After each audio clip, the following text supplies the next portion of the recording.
আলহামদুলিল্লাহ, আমি অত্র মসজিদে অর্থাৎ বাইতুল আমান জামে মসজিদে, এটা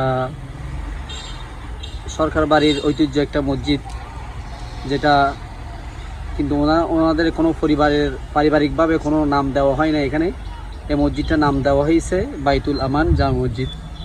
আসলে আমি এখানে দীর্ঘদিন আলহামদুলিল্লাহ এই মসজিদের খেদমত করে যাচ্ছি।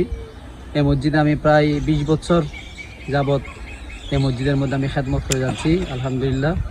আমার অনেক সেনা পরিচয় এখানে সবাই।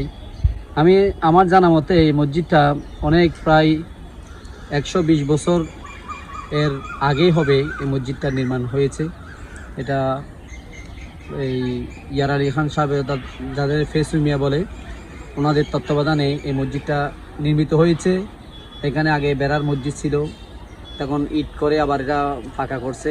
এর সাথে এখন জনাব মরহুম আলহাজ আনোয়ার ইসলাম খান শওকত সাহেব এটা সংস্কার করে অনেক সুন্দর একটা মসজিদ করেছেন। ওনার পারিবারিকভাবে ওনারা মসজিদের সব দায়িত্ব ওনারাই বহন করে, যা কিছু লাগে ওদের পরিবার থেকেই এই মসজিদের দায়িত্ব বহন করে যাচ্ছে আলহামদুলিল্লাহ।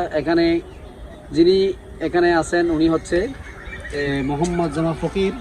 ওরা ওই আরশাদ আলী সরকারের পূর্বপুরুষ যিনি আছে, যার কাছ থেকে ওরা সম্পত্তি পেয়েছে, উনি একজন আল্লাহর ধ্যানমগ্ন ছিলেন। উনি একজন নেককার আউলিয়া ইকরামের একজন আউলিয়া ইকরাম ছিলেন।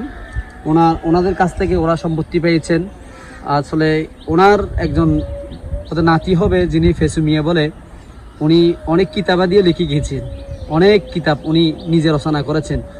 উনি একজন ভালো আলাম ছিলেন না, কিন্তু বিজ্ঞ একজন, খুব উনি ছিলেন। ওনার দার্শনিকতা, ওনার লেখাপড়া, ওনার মেধা অনেক তীক্ষ্ণ ছিলেন। উনি অনেক কিতাবাদি লিখে গিয়েছেন। ওনাদের কাছ থেকে এই মসজিদ পরিচালিত হয়ে আসতেছে। এখনও বর্তমান ওরাই পরিচালিত করতেছে। এখন বর্তমান ওনার পরিবারের ওনার একজন ভাই রয়েছেন, জনাব আরিফুল ইসলাম খান, উনি এখনও বেঁচে আছেন। বিশেষ করে জনাব মরহুম আনোয়ার ইসলাম খান শওকত সাহেবের একজন সুযোগ্য সন্তান রয়েছে।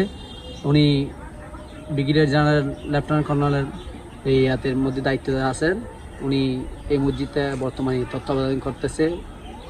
ওরাই আলহামদুলিল্লাহ এই মসজিদে খুব সুন্দরভাবে ছাড়িয়ে নিয়ে যাচ্ছেন।